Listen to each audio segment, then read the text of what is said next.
smell of propellant hung around the bridge, slowly being filtered out by the half-hearted airy circulation systems. No one moved. No one spoke. Someone had muted the close-quarter battle alarms, and the sound of the pistol sliding back into its holster was a rasping clamour in the silence. The figure stepped forward and tapped the ex-acting captain with the toe of his boot. A faint trace of smoke still rose from the flawless round hole in his head. The figure turned back to the bridge crew, who stared on in horror.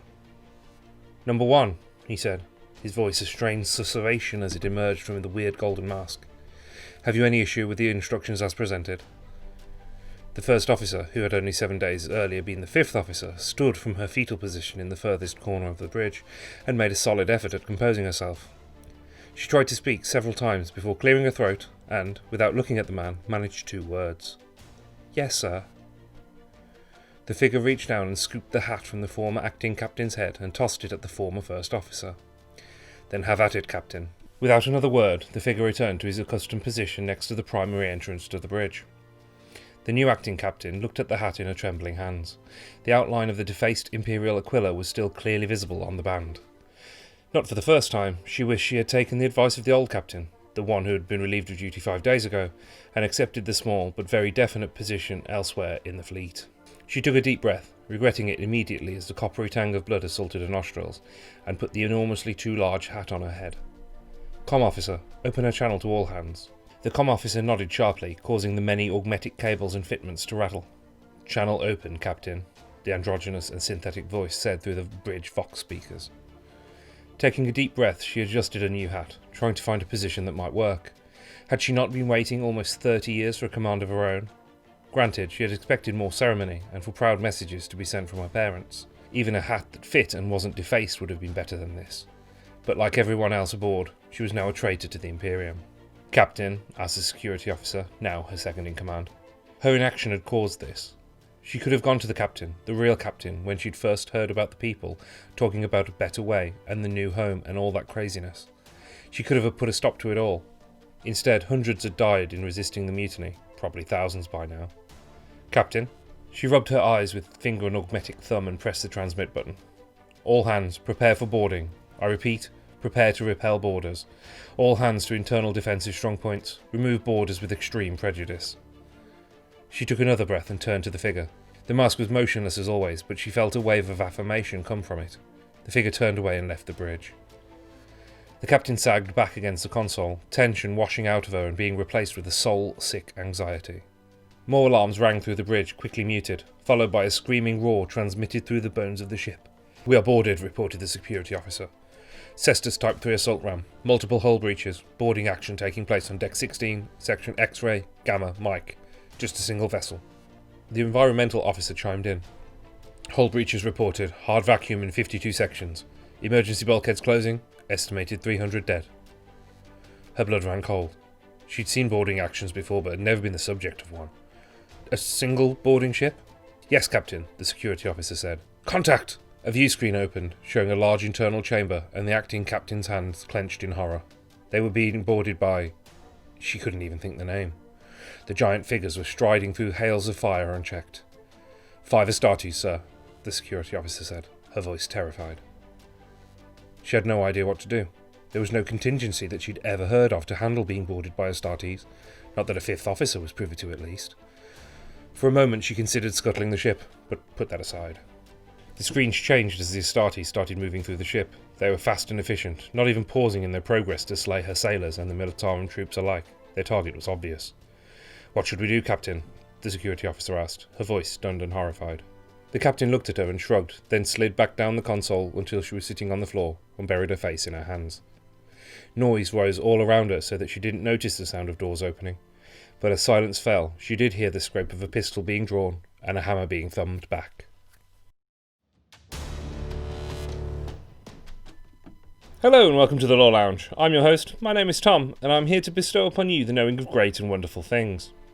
The growing popularity of gaming and the vast complex stories required to populate the creative worlds show no sign of slowing. As such, this is the third video in a series of 5 forming the basis of an introduction to the grimdark universe of the future through the lens of Astartes, a fan film that has been received by the whole world to great acclaim. Today, we're here to talk about the third episode, so let's watch it first.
This third video in the Astartes series demonstrates keenly the ability of Space Marines.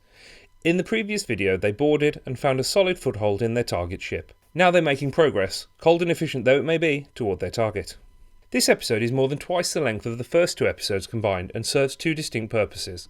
The first and most simple is to introduce their enemies. Firstly, we finally get an introduction to what can only be our antagonists, nameless figures wearing some kind of engraved golden masks. We don't know anything about them, except for the lack of care for the subordinates as demonstrated. Clearly much larger than a normal human, and augmented with cables running from the backs of their skulls, the figures drive their traitor militarum's troopers to fight the Space Marines.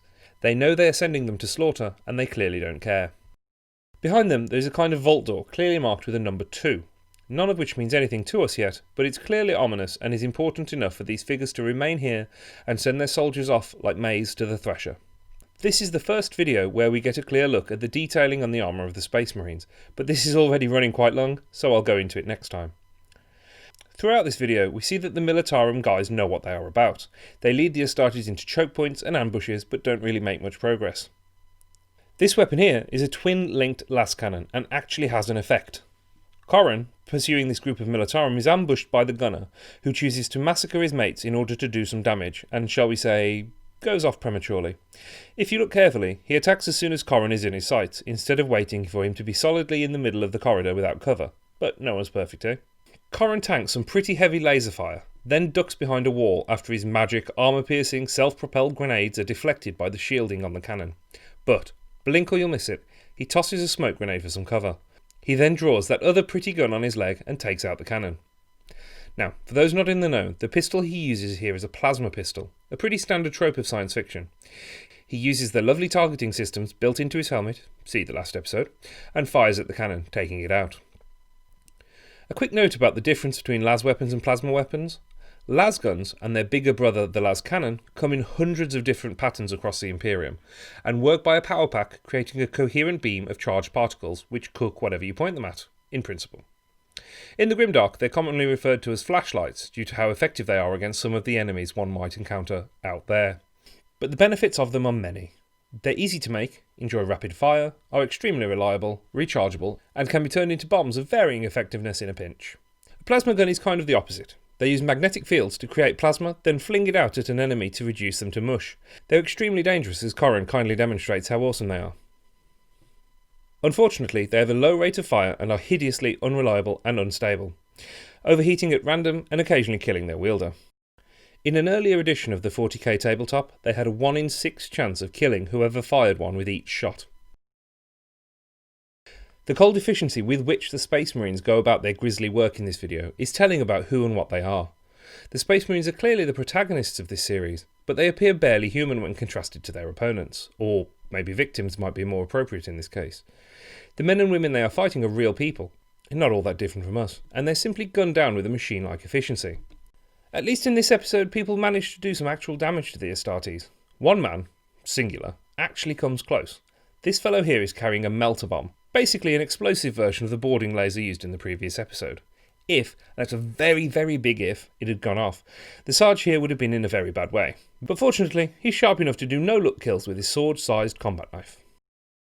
The second purpose of this episode is to introduce the moral ambiguity that is the hallmark of this setting. In games like Dungeons & Dragons, you have the heroes and villains clearly demarcated by everything from the obvious alignment system to the very high fantasy, all the bad guys wear black art style. In games like that, there is very little ambiguity.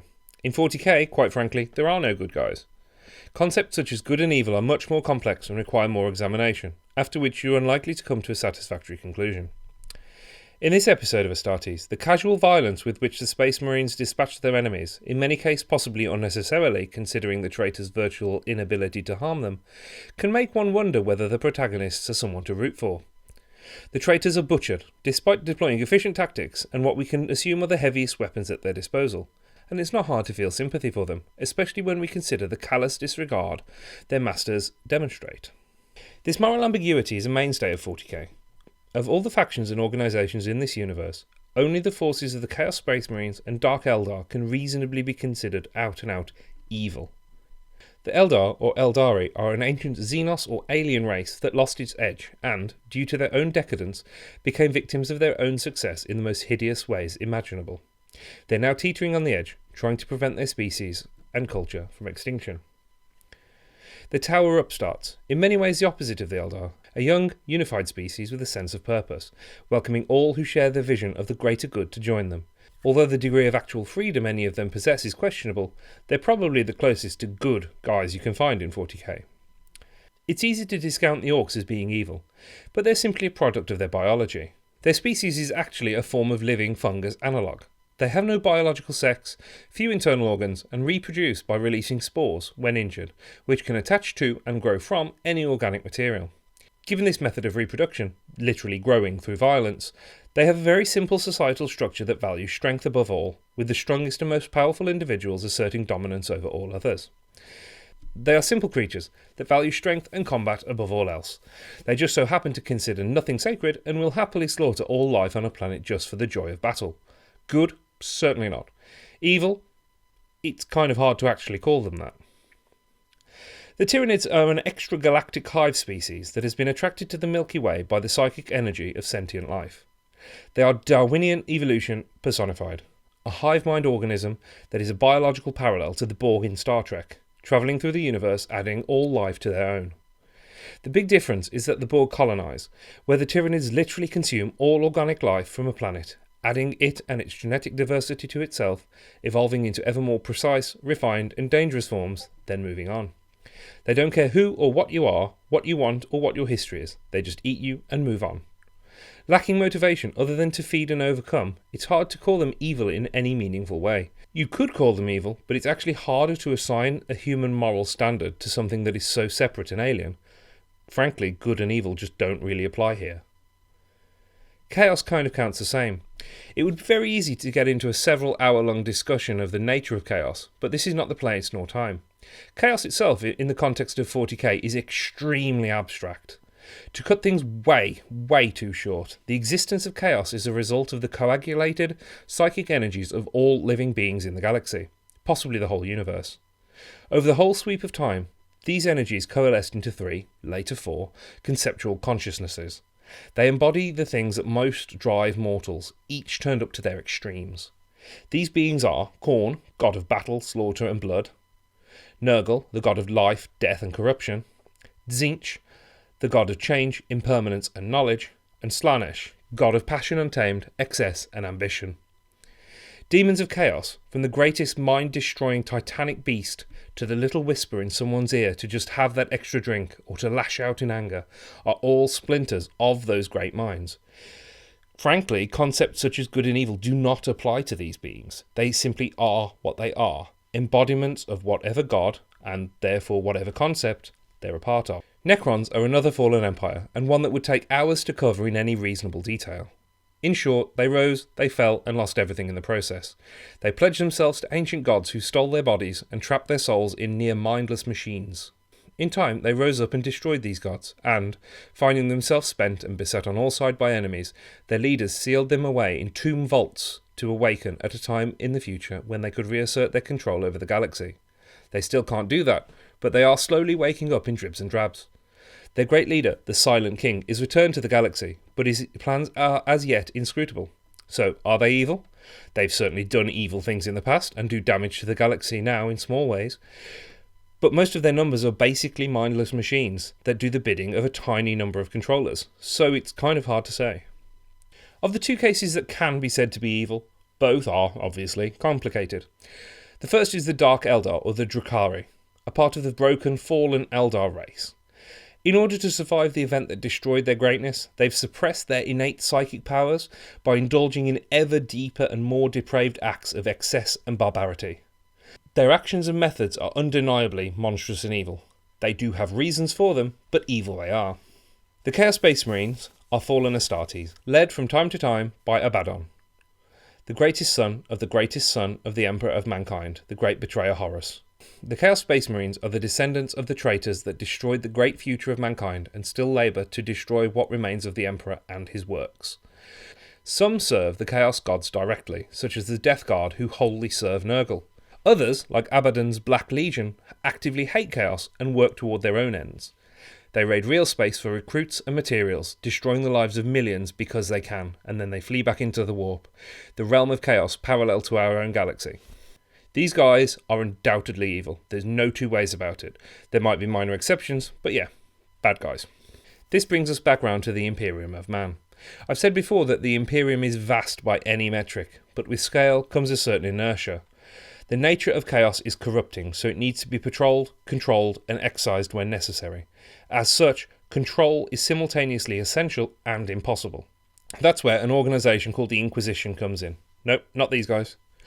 The Inquisition attempts to control negative influences from infiltrating or corrupting the Empire. It is through the Astartes of the Retributors chapter that the Inquisition is performing their function. The treason here might be something small, but from the perspective of the Empire, or the Inquisition, what is happening here isn't a single ship-going traitor, but the collapse of the whole Imperium writ small. If this happens here, it can happen anywhere. If it can happen anywhere, it can happen everywhere. If it happens everywhere, the whole galaxy is lost. One might ask then, are the Astartes the good guys or the bad guys? The only answer can be yes. That's pretty much for this episode. Absolute savage arse-kickery mixed with moral ambiguity. Next episode, more. If you have any questions, corrections or similar on anything covered in this video, please do let me know down below in the comments. Next up, episode 4.